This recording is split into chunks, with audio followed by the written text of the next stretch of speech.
Welcome to R5 TV news. Srisaila క్షేత్రాన్ని సందర్శించాలని కోరుతూ పలువురు ప్రముఖులను ఆహ్వానిస్తున్నట్లుగా దేవస్థానం ధర్మకర్త మండలి అధ్యక్షులు పోతుగుంట రమేష్ నాయుడు తెలిపారు. పలువురు కేంద్ర మంత్రులను, పలు రాష్ట్రాల ముఖ్యమంత్రులను క్షేత్రానికి విచ్చేసి శ్రీ స్వామి అమ్మవార్లను దర్శించుకోవాలని కోరుతూ ధర్మకర్తల మండలి తరపున ఆహ్వానిస్తున్నట్లుగా పేర్కొన్నారు.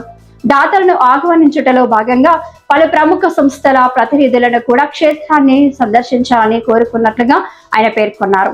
వారు మాట్లాడుతూ ఇప్పటికే భక్తుల రద్దీ రోజు రోజుకు పెరుగుతుందన్నారు. ముఖ్యంగా తెలుగు రాష్ట్రాల నుంచే కాకుండా కర్ణాటక, మహారాష్ట్రాలతో పాటు పలు ఇతర రాష్ట్రాల నుంచి కూడా క్షేత్రాన్ని అధిక సంఖ్యలో భక్తులు దర్శించుకుంటున్నారన్నారు. అందుకే మౌలిక సదుపాయాల కల్పనకు అధిక ప్రాధాన్యత ఇస్తున్నామన్నారు. శ్రీశైల క్షేత్రం ఎంతో మహిమాన్వితమైనదన్నారు. మరెక్కడా లేని విధంగా జ్యోతిర్లింగం మరియు శక్తిపీఠం ఒకే ఆలయ ప్రాంగణంలో వెలిసి ఉండడం ఈ క్షేత్రం యొక్క విశేషమని అన్నారు. అంతేకాకుండా శ్రీశైలం అనాది క్షేత్రంగా కూడా ప్రసిద్ధమైందని కూడా పేర్కొన్నారు. అందుకే క్షేత్రాన్ని మరింత ఆధ్యాత్మిక కేంద్రంగా తీర్చిదిద్దేందుకు పలు చర్యలు చేపడుతున్నామన్నారు. మాస్టర్ ప్లాన్లో తుది రూపానికి రూపొందించిన DPRలో పలు ఆధ్యాత్మిక కట్టడాల నిర్మాణాలకు ప్రతిపాదించడం జరిగిందన్నారు. అదేవిధంగా క్షేత్రాభివృద్ధికి ఇతోదితంగా దాతల సహకారాన్ని కూడా పొందడం జరుగుతుందని చైర్మన్ పేర్కొన్నారు.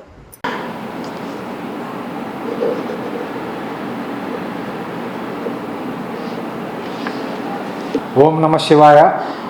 శ్రీ మాత్రే నమః. శ్రీశైల బ్రహ్మరాంబ మల్లికార్జున స్వామి దేవస్థానం నుండి ధర్మకర్తల మండలి అధ్యక్షులుగా దేవస్థానం తరపున భారతదేశంలో ఉన్న ప్రముఖులను శ్రీశైల దేవస్థానానికి ఆహ్వానిస్తూ ఒక ప్రత్యేకంగా వారికి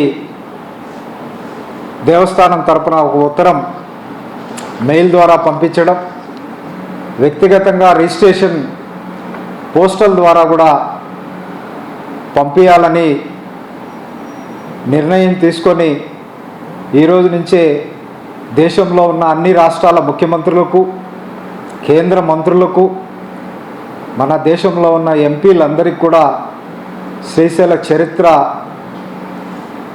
తెలుపుతూ శ్రీశైల దేవస్థానానికి ఆహ్వానిస్తూ ఈ వినూత్న కొత్త పద్ధతి తీసుకురావడం జరిగింది. ఎందుకంటే దేశంలోనే 2వ జ్యోతిర్లింగం, 6వ శక్తిపీఠమైనటువంటి ఈ రెండు కలిసి ఒకే కాంపౌండ్లో ఉన్నటువంటి గుడి దేశంలో ఎక్కడా లేదు. ప్రపంచంలో ఇది శ్రీశైలం నాభి స్థానం. ఇటువంటి క్షేత్రానికి ఉత్తర భారతదేశం నుంచి కూడా భక్తులు VIPs రావాలని కాన్సెప్ట్తో ఈ యొక్క ఉత్తరాలు రాయడం ప్రారంభించడం జరిగింది. శ్రీశైల క్షేత్రాన్ని దర్శించమని చెప్పి ముఖ్యంగా కేంద్ర మంత్రులకు, రాష్ట్ర ముఖ్యమంత్రులకు ప్రత్యేకంగా ఆహ్వానించడం జరుగుతుంది. శ్రీశైల క్షేత్రం ఎంతో మహిమాన్వితమైనది.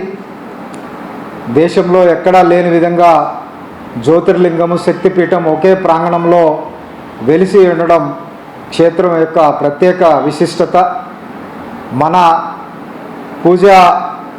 పూజాధికాలను జరిపించేటప్పుడు చెప్పుకునే సంకల్పంలో మన ఉనికిని శ్రీశైల క్షేత్రాన్నే కేంద్రంగా చేసుకొని చెప్తాం.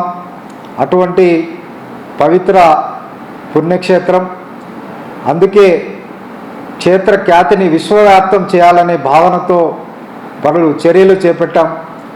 ఇందులో భాగంగానే ప్రముఖులను, దాతలను ధర్మకర్తల మండలి తరపున ఈ లేఖల ద్వారా క్షేత్రానికి ఆహ్వానిస్తున్నాం. ముఖ్యంగా క్షేత్రాన్ని మరింత ఆధ్యాత్మిక కేంద్రంగా తీర్చిదిద్దేందుకు చర్యలు చేపడుతున్నాం. అందులో భాగంగానే శ్రీశైల దేవస్థానం మాస్టర్ ప్లాన్ నిన్న ఆమోదించే DPRలో కూడా మొత్తం ఆధ్యాత్మిక చింతన క్షేత్రానికి వచ్చినప్పుడు భక్తుడికి కల్పించాలనే ఉద్దేశంతో మొదటి ప్రాధాన్యత ఆ మాస్టర్ ప్లాన్లో ఇవ్వడం జరిగింది. అదేవిధంగా క్షేత్ర అభివృద్ధికి ఇతోదిగా దాతల సహకారాన్ని కూడా పొందాలని కూడా భావిస్తూ పెద్ద పెద్ద డోనర్స్ అందరికి కూడా ప్రత్యేక ఆహ్వానం పలుకుతున్నాము క్షేత్రానికి, స్వామివారి దర్శనానికి. అందుకే పేరు పొందిన సంస్థలు, ప్రతినిధులను కూడా ఈ క్షేత్రానికి ధర్మకర్తల మండలి తరపున ప్రత్యేక ఆహ్వానం పలుకుతున్నాం. ఎందుకంటే ఇప్పటి వరకు ఈ క్షేత్రానికి ఎక్కువగా ఆంధ్రప్రదేశ్, తెలంగాణ, కర్ణాటక, మహారాష్ట్ర భక్తులు అధిక సంఖ్యలో వస్తున్నారు. ఉత్తర భారతదేశం నుంచి కూడా రావాలనే ఉద్దేశంతో ప్రముఖులందరికీ కూడా ఈ క్షేత్ర చరిత్ర తెలియజేసే విధంగా ఈ యొక్క ఉత్తరంలో రాసి పొందుపరిచి వారందరికీ ఆహ్వానం పలుకుతున్నాం. Srisailam is not in the world, Srisailam is the world. ఇది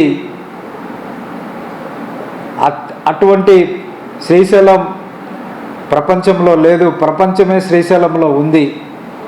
కాబట్టి అంత మహిమాన్వితమైన క్షేత్రానికి అందరూ కూడా రావాలని రాష్ట్ర ముఖ్యమంత్రులు, కేంద్ర మంత్రులను, ఎంపీలను మొదటి విడతగా ఆహ్వానిస్తున్నాం. తర్వాత దేశంలో ఉన్న ప్రముఖ పారిశ్రామికవేత్తలు, అన్ని రాష్ట్రాల ఎమ్మెల్యేలకు కూడా ప్రత్యేకంగా ఈ ఉత్తరాలు రాయబోతున్నాం. ఓం నమః శివాయ.